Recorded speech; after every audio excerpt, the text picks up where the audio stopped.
right, guys. So the intro's still pretty cool to see. But anyways, with that being said, hello everybody. Oh, oops, me. I just said. Hello everybody. It's Anthony Beyond from Mission Start Podcast. My knee. We're back. Another week. Another week in the game industry. In terms of news wise. And with me today to talk about everything about gaming news. And it's not Alex. It's a returning person, a returning co-host of this show, Greg Dietz. Hello. And today we're talking about the past week in news. So with that being said, I think the very first thing that we should mention and talk about, because I'm pretty sure both of us are watching it right now, is SGDQ. Summer Games Done Quick. They are a group that holds year by two times a year in the summer and in the autumn or in the fall for a marathon of a week of gamers coming together to speed run different games in an effort to raise money for charity and for Doctors Without Borders, like fight against cancer.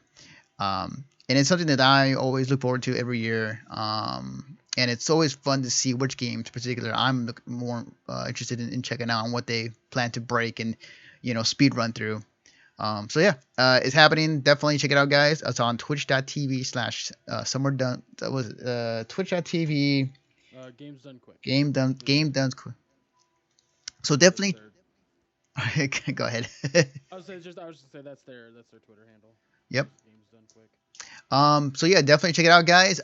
It's gonna be happening all week. I'm gonna be watching for sure. It's gonna be my entertainment for the week. And there's definitely some games I'm definitely looking forward to. But yeah, definitely check them out, guys, if you haven't already. And please donate. It's for a very good cause. So with that public announcement out of the way, we move on to the rest of the week in gaming news. So with that being said, let's talk about a game that we both love. And it is something I think is shockingly, I feel like it's kind of, oh, well, hang on. I gotta fix that. There we go. Just take out the duh. It's fine, whatever. It works. What recently, the popularity of Overwatch that came out not too long ago. Overwatch is a game that everybody loves. It's a really good game. I love it. Greg loves it. Everybody, for most part. It's if you're into that. I mean, you got to be into that sort of game. But what's so brilliant about it is just how easily it is to pick up and play. Mm-hmm. Definitely. I was gonna say I think it's so popular. Yeah. They're just the character, just the characters are very well done. They're very simple, pick up and play. Each character you can use. Very, very well balanced. Well, for now, well balanced and very fun game. It is so good that apparently it has taken over Korea. Now, the funny thing is, Overwatch has been slowly climbing in terms how popular it is in terms of stream numbers. And recently, Korea, for those who don't know, Korea is the home of esports. They're kind of the first ones that had StarCraft 2 tournaments before there were even huge tournaments out there. And they were definitely much more of an esports centric country, supporting the esports scene there. With multiple tournaments and the money that they're getting is ridiculous in terms of Korea. Recently this was reported by Kotaku with the title "Overwatch has conquered South Korea for now" by Brian Ashcraft. 4 years, literally years, League of Legends has been the most played game at South Korean net cafes. That has finally changed. As reported last week, League of Legends and Overwatch have been duking it out for the country's weekly top spot. Now, tipster points out Overwatch has finally claimed the weekly most played game, ending League of Legends' reign. As posting, the Blizzard title now sits on top weekly metrics, respected Korean data tracking site GameTricks. Granted, it's only 1 week, but it's impressive if you consider that League of Legends held that spot for something like around 204 weeks, which is nearly 4 years. That is nuts. Yeah. um, yeah, like one of the things that again, Overwatch is a really well made games, really well liked right now. Um, the fact that it is now, at least for this 1 week, like took over the spot over League of Legends in Korea is pretty huge, pretty big. It definitely tells like how popular the game is. So, Yeah, um, absolutely. I think when when you talk about the competitive scene, you have to mention how like there's a reason that like League of Legends was at the top spot for so long. It's not just because like, oh well, people just happen to like it. It's because there's a breadth of character in it, and I think that definitely um, it shows when when people kind of talk about the game and want others to play it, and I don't know. It's just it makes sense that it's that way. However, it also makes even more sense that Korea was like, "Oh, look at this Overwatch thing. Like this is you know just as just as big." And to me, it makes sense. To me, it makes sense that that's a thing. So mhm. One of the things I like to point out too is that it is definitely. I find it funny that it has also taken hold of other competitive scenes in terms of like people playing it. Like I've been hearing a lot in my competitive scene, the fighting game community. There's a lot of people in the FGC who are playing Overwatch, an unsurprising amount of people um, that are playing that more than they are playing their own games in terms of like in the competitive scene. So it definitely has taken kind of a life of its own when it comes to certain things. Um, but yeah, like it's nuts. But we'll see in due time. Like this has only been 1 week, but we'll see how far it goes. Right now, I would say Overwatch is a really good game. It's really strong right now. The popularity is, I think, at the highest right now, maybe even more so, or in the coming months. But we'll see how it is another year or two down the road. But I will say that Blizzard is always good on supporting their games and always giving them expansions and tons of content. yeah, they recently wanted to make sure that like their characters were balanced, and the way that they did that was going through and looking at numbers, going through and trying to figure out exactly how to make the game more balanced. And the way that you make something like this balanced is you make sure that a character isn't doing something that wasn't intended. So, for example, McCree, he has an ability for anybody who hasn't played the game where he has a six shooter gun, and he can fan the hammer, which is basically hold down the trigger, but then slam the hammer on the gun back 6 times really fast.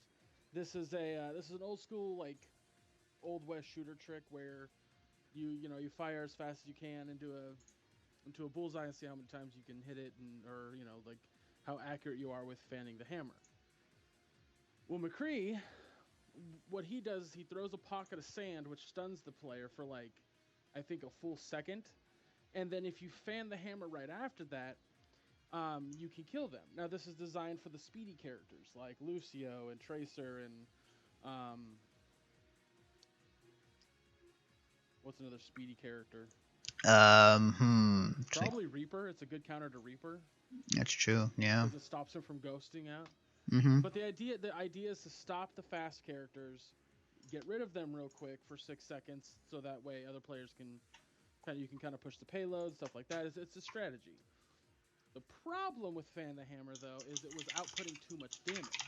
So for example, if somebody's playing Roadhog, they have 600 health. Now where Roadhog excels is that he can pull people towards him, and then if he shoots them with the shotgun at point blank range, he can pretty much kill somebody in one hit. It does like 250 damage in one blow. The problem is that if you miss or you're slightly off, it can only do a little bit of damage. That being said, he does have 600 health and a 6 second timer on 300 like healing himself health. Um, But where his downsides are is that he's very slow. He's actually one of the slowest characters in the game, next to Bastion, I think. And where that comes into a problem is that he's also huge. He's a massive tank, which means that bullets, all of somebody's bullets will fucking hit him. Period. So you take a lot of hits very quickly. Um, so you just have to be strategic with it. Well, the fan the hammer was supposed to do 300 damage, but it was outputting like 500.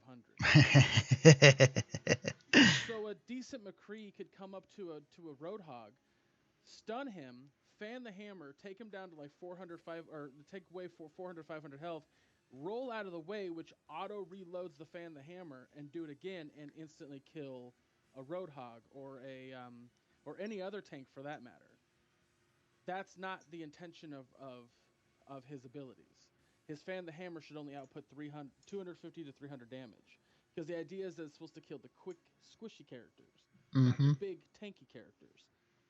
Yes, definitely, definitely. So what they did was they were able to tweak just that one ability. They tweaked the fan the hammer so that way it outputs 300 damage, not 500. The problem is now, and the reason that they had done it at 500 originally, was because the fan the hammer is very like it's the spray can be gigantic. If somebody's not kind of fighting it, you won't hit every bullet. But like on a tank, you will, because they're gigantic. So now the problem lies that if somebody's playing McCree and they're trying to fan the hammer, get those same kind of kills as they were before,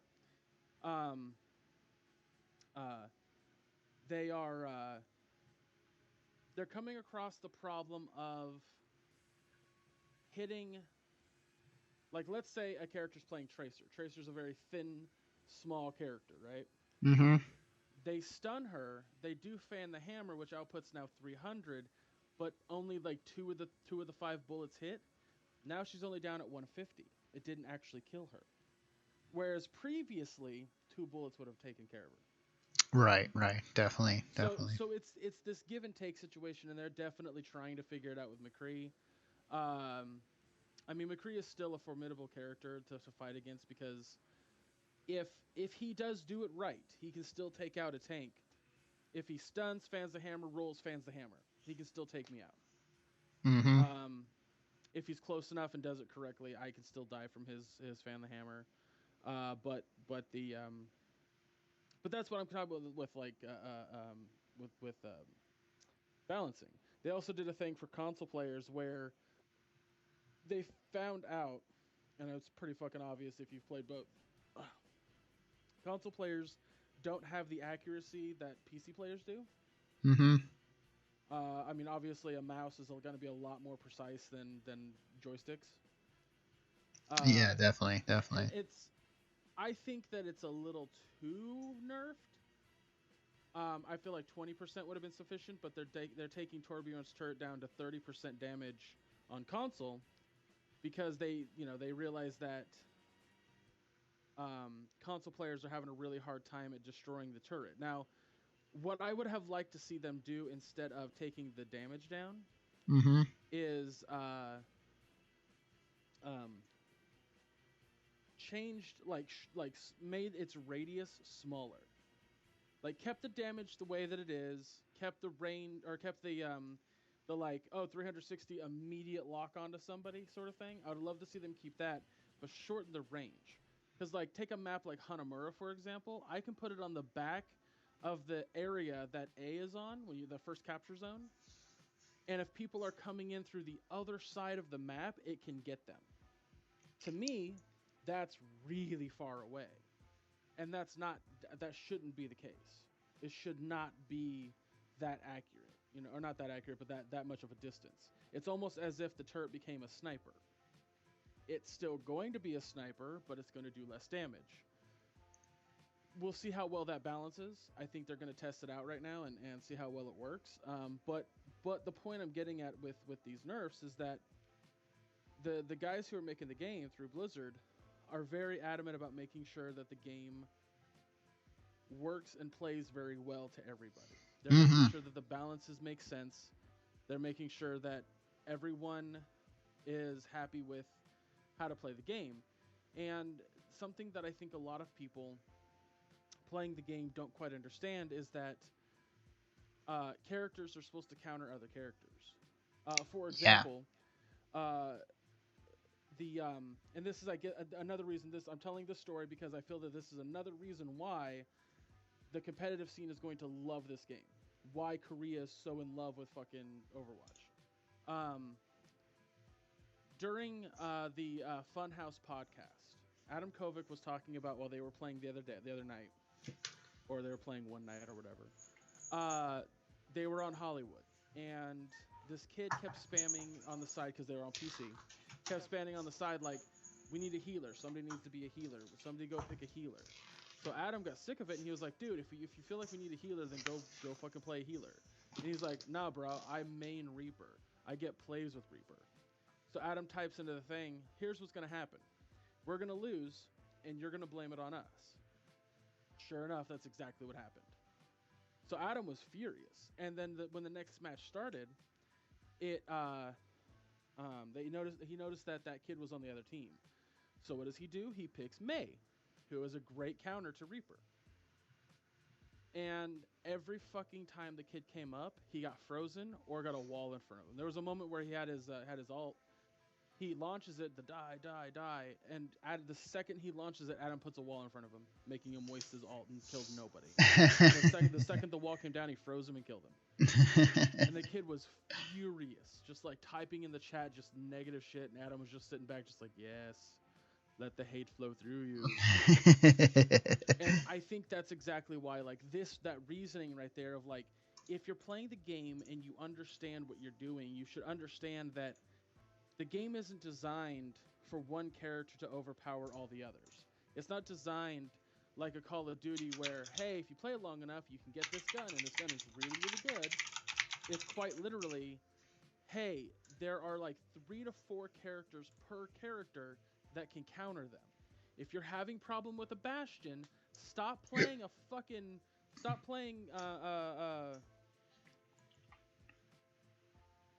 Roadhog. No, because Roadhog's a good counter. I'm trying to think of a bad counter. I guess McCree. Let's say you're playing McCree, and you're like, Yeah. "Oh, this Bastion's pissing me off." Switch to Genji. Walk up to him. Fucking put up your sword. Pick Roadhog. Pull him towards you. Shoot him. You pull him out of turret mode when you do that. Like, learn all the subtle nuances between each character. Learn the counters. Like, don't just get stuck on one character because you think that that's what it is. And I think that's exactly why the competitive scene is going to love this game so much, because of that strategy. Definitely. It's action chess, man. The game is fucking action chess. It definitely has the element, and that's why it's so compelling when it comes to the competitive side, especially again with the FGC, because in fighting games, there's definitely characters in each game where there's going to be a counter for each character in the game in some shape or form, and that's something that every fighting game player who plays competitively knows about. So seeing that kind of same aspect and thinking in Overwatch, it's something that is definitely taking a hold in the FGC when it comes to this game, and it's really cool to see. It's really cool to see.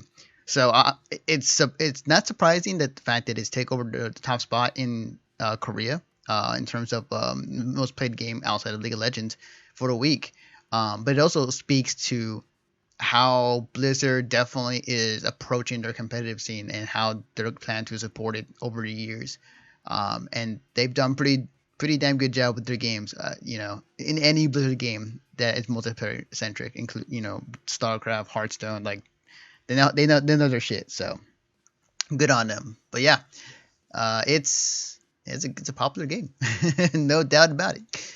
All right, so going from Overwatch and the most popular game to a game that I feel, now this is kind of outside of my wheelhouse a little bit, but I know of it, and we're talking about System Shock.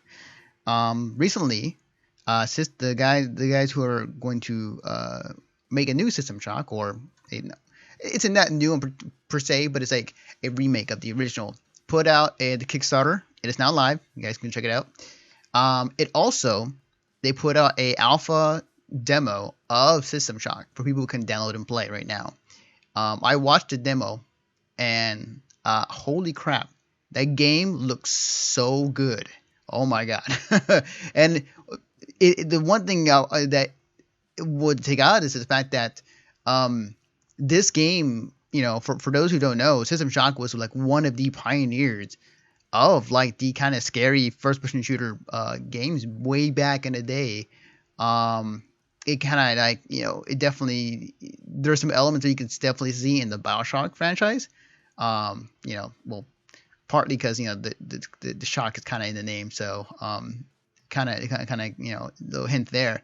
But the what they've shown so far is incredible, and I think that with all these remakes and remasters of games nowadays, ones that should be made and shouldn't be made, this one I feel is definitely warranting a revision of the original System Shock for people who never played the game back then. And also it's gonna be on SGDQ. You want to check that out as well, actually. But yeah, like it looks really good. The Kickstarter stuff, you definitely guys go check it out. If you want to play the demo, go for it. It's really cool. And I think that definitely this is looking like it's going to be a game that I think will do pretty well. So let me actually check on the actually while that is showing, actually, let me just check real quick where exactly it's at in money wise. Kickstarter by Night Dive Studios is the developer, by the way. Holy shit, it just started what I want to say 5 days ago. It's already at $769,215, and with 24 days to go, and the goal is $900,000. So it's looking like it's on its way pretty well to nailing that mark, which makes me happy. So yeah, so definitely. So yeah, System Shock. Definitely check it out, guys, when you get the chance. So going from System Shock to a game. Oh, speaking of BioShock, I should say, BioShock the Collection was announced recently, which is a remake of BioShock 1, 2. I wouldn't say remake. I mean, well, it's an HD res up from the original incarnation. Hang on a minute. Do I even have that on here? Man, I suck. I didn't even have that in here. Oh well. Anyways, BioShock is coming out with a with an HD res up of 1 and 2. Infinite is not in HD because it's already looks pretty damn good already as it is. The cool thing is that with it comes a commentary for, I believe, Infinite, with Ken Levine and one of the lead artists on BioShock Infinite, I believe, is the commentary for. Might be for all three, maybe one in Infinite, not quite sure. But yeah, the commentary is going to be in it. I'm not quite sure what shape or form. Might be kind of how Bob does it, where you walk around the level and like the commentary will pop up bubble, or it might just be something like you watch and then the gameplay go from each scene. The cool thing is that if you own BioShock 1, 2, and Infinite, you get it for free on Steam for PC. That's I rad.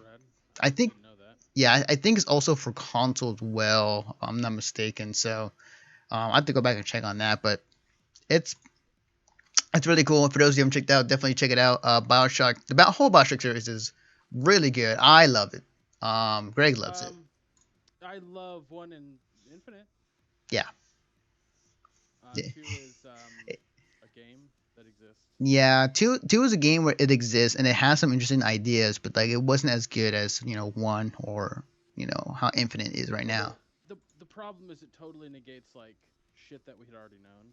Mm-hmm. Yeah. And that's like, I don't know.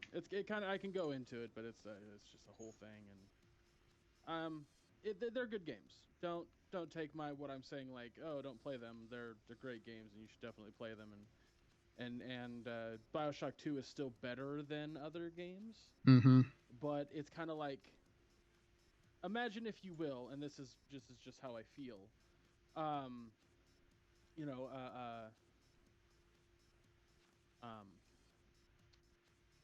Pixar makes a movie and then Disney goes, well, we want a sequel and we don't care how we get it.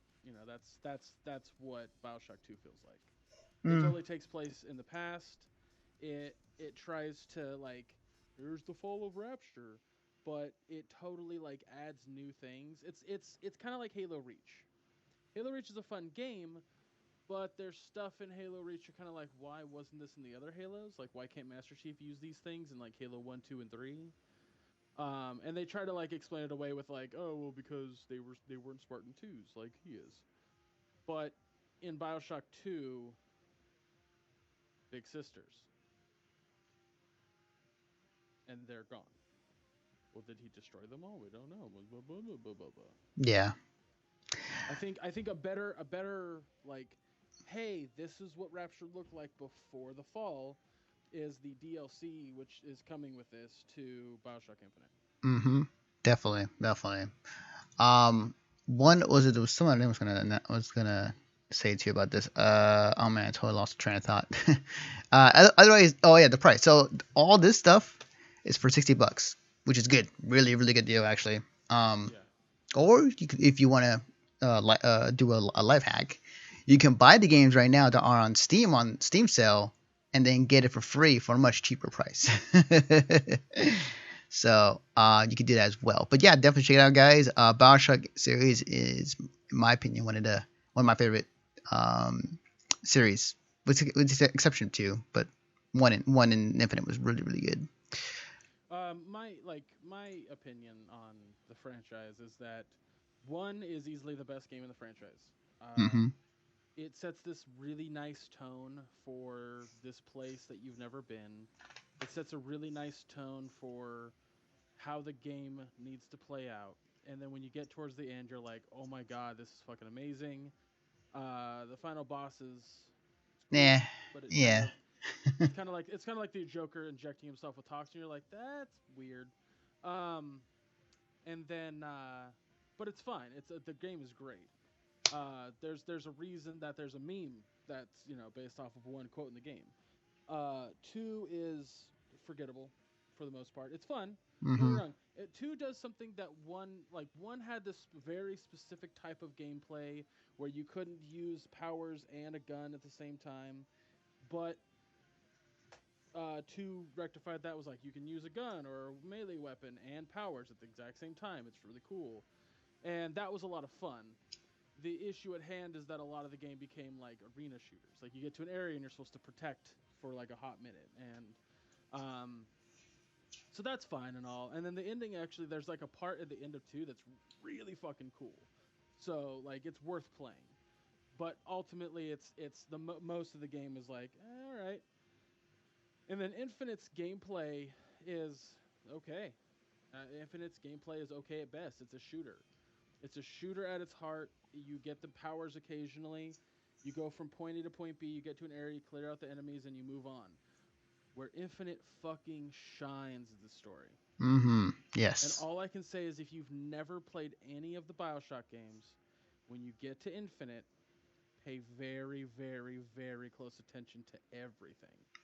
Mm-hmm. Because for literal weeks after I played that game, I was still talking about it. I was still dissecting it with people, still figuring out things, going, "Oh my god, that's what that meant." Like, it's insane how much detail went into Infinite Story. Yeah. I think I. It was funny. I think I vined out, or just like I remember doing it. Like I'm not sure if it was on stream either. Where I finished the Infinite, and I sat there, and the first thing I was like thinking is like, what just happened? I Did was you just call me or text me about it? I think I did. I was like, explain to me what happened. Yeah. It was, but I mean, I love definitely. I love the series, and I think that one and Infinite are definitely awesome games. Two, I still feel like you should definitely check out just to see what was it about, or what the ideas they're going for. But Yeah, for sure, for sure. Don't skimp on two just because I don't think it's that great of a game. It's ultimately forgettable. agreed. Um, so yeah, definitely check it out, guys. It will be coming pretty soon. All right. So going from Bioshock, a well-known franchise, to Nintendo, which man, I've Nintendo continues to just definitely keep me very interested in what exactly they're up to. Let me bring up the article real quick. Nintendo is oh wait, no, hang on. Nintendo fear. Here's reported from Polygon.com by Gary Frank. Nintendo is reporting Nintendo's fear of imitators kept NX out of E3. Nintendo didn't showcase its upcoming new hardware currently known as the NX at this year's E3 due to concerns about imitators, according to comments made at the company's recent shareholders meeting. An attendee tweeting live from the presentation last night, later translated by Twitter user Cheese Mr. K, relied creative fellow Shigeru Miyamoto explanation about the NX no-show, along with his thoughts on virtual reality and other developments. Quote, normally we would have shown the NX at E3, but we didn't, Miyamoto said, according to the translation. We're worried that about we're worried about intimidators if we release info too early. Um, and it goes on to say exactly in terms of like the other reasons why they didn't want to do adding their code in. Quote, long play sessions are an issue, he said during the meeting. We want to release something that can be played for long periods, carry values, and is affordable. We want parents to feel at ease. This is something in relation to the VR as well, the idea that's popping around as well. Um, interesting. Me and a bunch of others came and talked today.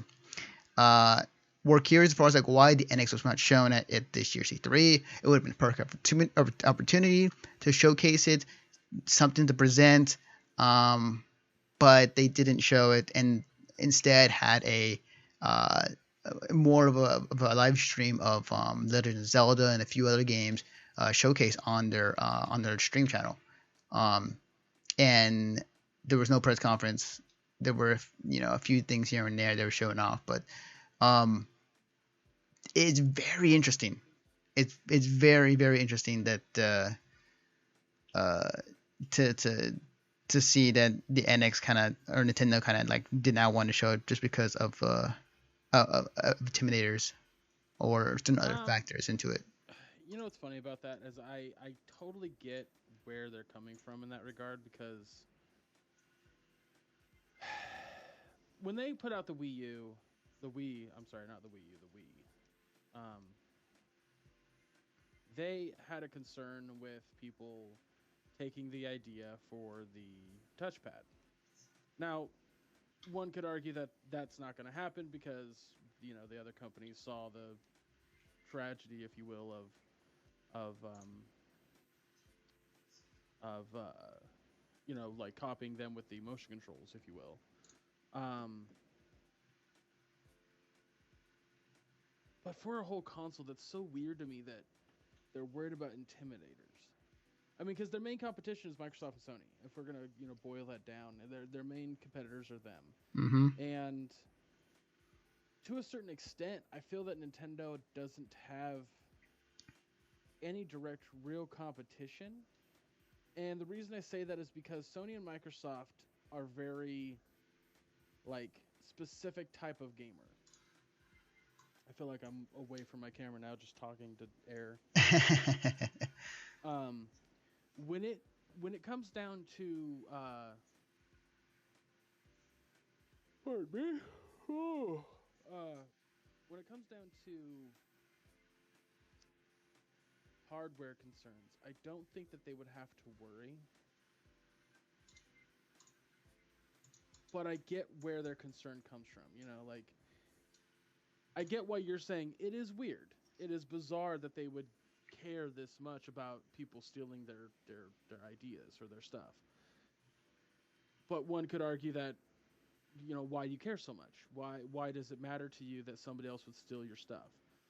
If it's patented correctly, why do you care? You know, um, I don't know. I think I don't think it's that out of the ordinary for Nintendo to take precautions like this. They kind of see the market as something that would, like, I think that Nintendo's stuck in the 90s is what I'm getting at. Yes, I They agree. I agree. Yeah. when it comes to business sense anyway, they're stuck in the 90s. Mhm. Mhm. Um, I think they're having a hard time with their internet. They're having a hard time with their console. They're putting stuff in it that's dated. They're putting stuff in there that's like, take Mighty Number 9 for example. It runs great on PS4 and Xbox One, but for some reason it's just laggy as shit on the Wii U. Now, why Mhm. is that? The Wii U is an inferior console.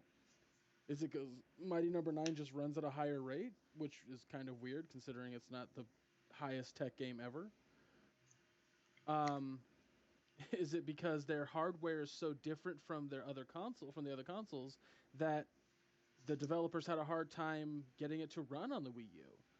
Like, what exactly is that issue? And if that's the case, then the NX seems like it's going to be more of the same from Nintendo, where they're like, we're innovators because we're not followers, but our shit just works well with our shit.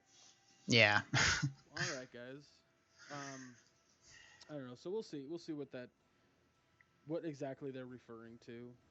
Um, Definitely. Definitely. I think that um whatever this console is, like Nintendo has been kept very secretive about it for I want to say the past year or two. Um, Nobody knows what exactly this looks like or have a concrete idea of what it's going to be. We keep hearing that it's going to be a hybrid, like you can use cartridges. Maybe it's a combination of like a 3DS and a Nintendo Wii U. Like there's just so many rumors out there, and we just don't know exactly because not only that, also from this past week, Nintendo uh, was apparently researching VR. Says it's core technology. And this is from the Games Radar article. I'll just quote real quick. Nintendo Shigeru Miyamoto has been looking to virtual reality according to remarks made during shareholder meeting. According to the meeting attendee, a Japanese translator, translated by the fellow Twitter user Cheesemaster, same guy, Miyamoto said that the company has the core technology ready. That doesn't mean the company's next console, the Nintendo NX, will utilize the tech according to end styles that are concerned over the effects of VR after long play periods. We want to release something that we can play for. Okay, that was the same code. Okay, that's something about VR. All right, so that's one of my concerns with VR too is that, like, I think a lot of people my age are getting really really into VR because um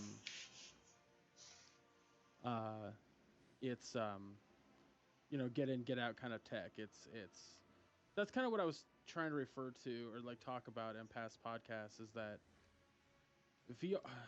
Sorry, I got hit by an enemy in this game. I'm trying not to play while I'm talking, right, right, just because that can. Anyway, um, I feel like a lot of people my age, they want, they kind of want that instant satisfaction. They want to play for an hour and then do something else. And I never thought I'd see the day when that happened, but it's totally happening. And VR houses that mentality of like, get in, put it on, play for an hour, get tired or bored, take it off, and you do something else with your day. And I get that, and there's nothing necessarily wrong with that. Um, I just can't. I mean, I can imagine somebody sitting with a VR headset for fucking 8 hours a day playing something. But there's a guy that was playing Overwatch when it first came out for 13 hours a day until he hit level 100. I can't imagine someone doing that with VR. I just can't. yeah. It's a can. It's seriously it's LED lights just shining into your eyes for super long periods of time. Mm. It is. If I'm staring at this screen or my computer screen, I can look away and look at something else for a minute and then come back to it, and my eyes can adjust or rest for a second.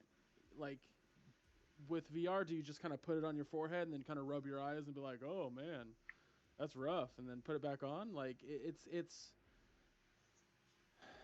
I'm not saying VR is not cool. I'm not saying it's not rad as shit and it doesn't deserve to be there. I just have a lot of concerns when it comes to VR and how functional it'll be down the road.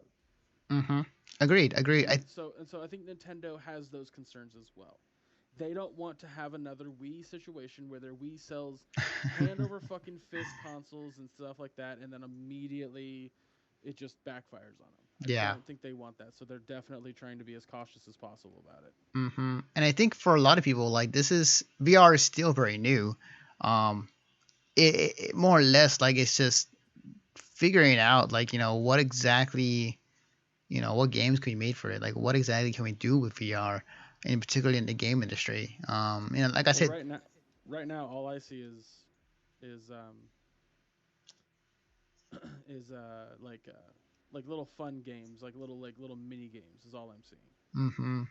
I'm not seeing anything substantial yet. Right, right, and same here. And I think that Nintendo, they say they can do it, but is it smart to go along? Because like if you are gonna try and go for the VR market, you have to consider that you'd be going against Sony, you're going against Facebook, you're going against Valve, um, and you're going against Microsoft with their Microsoft AR. So is it something in the market you really want to go after or try, even though it is untested waters right now, and as far as like what the reaction is to it, on top of like prices and how much they are, on top of there's no guarantee that this is going to be a thing in the future. It's I think if I were Nintendo, which I'm not, but if I were, I would not. I would not go into VR. You would not be doing this podcast. No, if I do podcast, be on Nintendo's thing. But Yeah, then that's true. the only thing I'll be talking about is Nintendo all the Well, time. they don't, and that's the thing about Nintendo. That's the weird thing about Nintendo is they go, we don't want to be like everybody else, but we don't want to be left behind the pack. It's like you have to choose one or the other, guys. You cannot sit there and say, I want to be this way, but I'm not willing to be this way. Yeah, yeah, Like, if you're gonna do VR, you have to go full on like, what the fuck VR is now. yeah. We'll see. I don't think they will, but like, oh shit, I don't think they will. But again, it just time will tell. But like, I swear, this better be like the next come of Jesus when this next console comes out. Like this mystery of the NX has been, I wouldn't say a bane in my existence, but I think for everybody who wants to know what exactly the hell it is, like it's definitely something that is like one of like the top mysteries in the game industry right now. So, It won't be as like big or a big deal as if anything,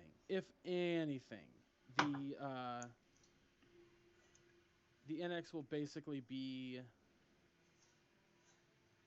Here's my theory: the NX will basically be what the Wii was, and like I've said before, they always do innovation and then refinement, and the refinement never really pays off for them, or not never. It did with the Super Nintendo, but it doesn't pay off like they want it to.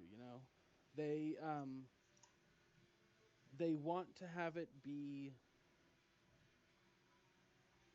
They want it to have it be a situation where their innovation is only shadowed by their refinement. They want the refinement to sell just as well as the innovation. yeah, yeah, I, definitely. that's not the way it works. You can't just make a refinement and be like, yeah, it's fine. I also think personally, I don't think that the Wii U is a bad console, and I certainly like the GameCube over the 64, but I think that they're really bad with their refinement marketing. Mm-hmm. Agreed. Agreed. I don't know. Yeah. Time will tell. I also could be talking out my ass. I don't know. That's true, man. This is all just kind of speculation at this point. So, I mean, we'll see how it goes. Although, if we get it right, I'm gonna pimp this. I'm gonna share this video so hard. Like, yes, we were right. We were correct all along. But enough of that. We'll continue to figure out what the Nintendo NX is in the near future, and when it comes out, we'll definitely have some thoughts on it. But moving on, so there's this big tournament happening pretty soon, in about 2 weeks from now. As myself, or I'm totally, for those who don't know, I am going to Evo this year. And recently, it has been announced that ESPN2 is going to be airing the finals day on July 17th on TV from Evo. Now, in regards to what exactly are they showing? Are they showing just the gameplay footage? Are they showing the same stream as Capcom Fighters? Like, there isn't really much of details about that right now. At least from what I checked. But I'm kind of curious what exactly they're streaming. But regardless, he's gonna, fighting games finally made it on TV. That's cool. It's another. The last time we had a esports thing on TV as of late recently was the StarCraft game, Heroes of the Storm. And whether that's something that's done well for ESPN, we don't know. I know that ESPN has launched as of like this past year, or maybe last year actually, their own esports page. So they're definitely taking notice of the esports scene. And Evo, being the biggest fighting game tournament in the world, definitely has grabbed their attention, and they are bringing in some whatever stream equipment to stream Evo onto TV. And I'm very curious because last time we had something like this, we had, obviously a lot of the sports people were like, oh, video game nerd, what are you doing, and getting this amount of money, an absurd amount of money. Now the funny thing is, I'm kind of curious what they react to the fighting game tournament and seeing how that's going to be. Is it going to be the same rhetoric as before, or is it because like two people fighting each other and being able to recognize more of a better understanding of like this character is dying, he has less life than this character, and he's at the base of the game, they can understand like, okay, that guy's winning. I don't know how he did it, but he's winning by this much. So I'm kind of curious for what the reaction's going to be versus what they had before with Heroes of the Storm. So I'm very curious about that. But I will be there at Evo, and I'm going to be checking out the scene, the esports version of Evo this year than I did last time. So yeah, it's going to be sick. It's going to be July 17th, and what they said, it's going to be finals day. So it might be starting around like 10 a.m. Pacific time, or maybe 8 a.m. Because I know on Evo, on the finals day for Evo, like it starts around 8 or 10, and it goes to the entire day of just like game after game after game. This is just for Evo. So what day does it start? Oh, so it starts. Give me a second. On the 15th. Well, that's next. Actually, it's next week. Oh shit. But yeah, we'll definitely see how that goes. I am very curious and for what the reaction is, but I will definitely be there. I'm gonna go get some interviews, talk to some professional players, and see what happens. Yeah. I was curious because I'm gonna be watching my nephews this weekend, and I wanted to watch it. So. Yeah, definitely. You might see him in the crowd, just going nuts, like no. Well, it won't be this weekend. Right, definitely. So going from Evo into this is the last story. Let's see. Oh well, yeah, technically last story. Yeah, okay. There's one other thing I forgot to mention earlier, but okay. So, do you remember a game called PlanetSide? Yeah. I never played it, but yeah. Same here. So I've always known about it, never really played it myself. Oh wait, there's another story on here. What am I doing? Duh.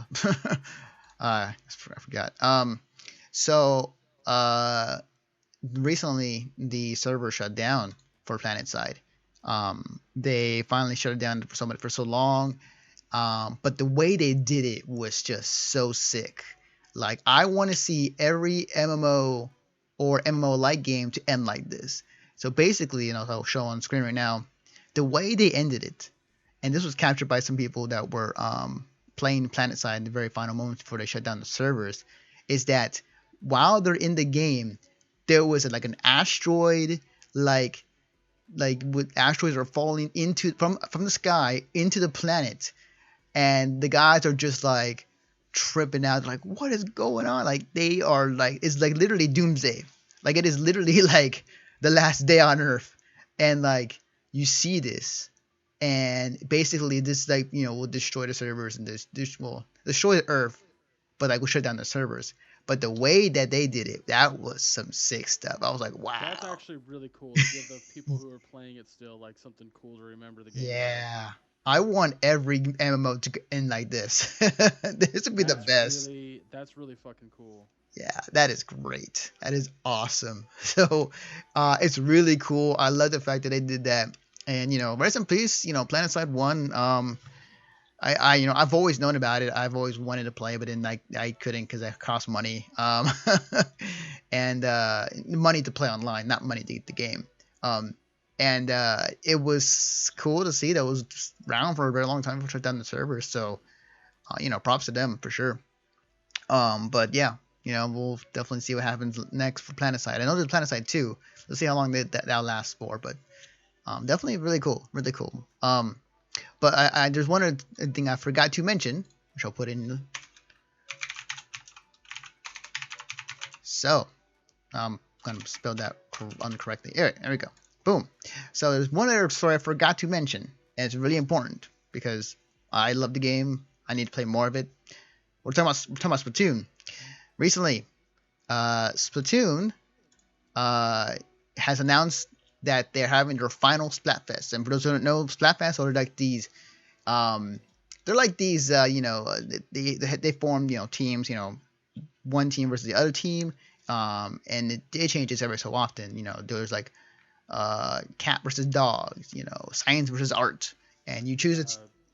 Decepticons versus Autobots. Yeah, and like you would choose a side, and your character would wear the shirt of the team you're representing. So Nintendo announced recently that they are having their final Splatfest. Actually, I got that article right in here. Actually, so I'll read the first thing from here.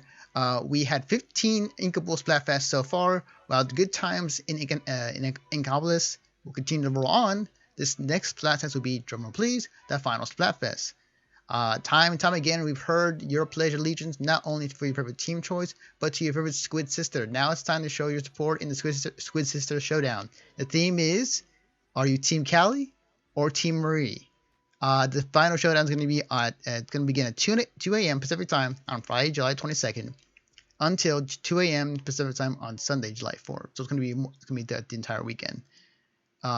So yeah, if you have a Wii U and you got Splatoon, definitely check it out. Last Splatfest you ever see. They're not shutting down the servers or anything like that. That's what people were kind of assuming. I assumed that after they saw that. No, they're just the last event. Yeah, the last event. The servers will be up. People will still be able to play multiplayer and level up their squid. And people are still able to play the game. So no worries there. But they're just ending the events.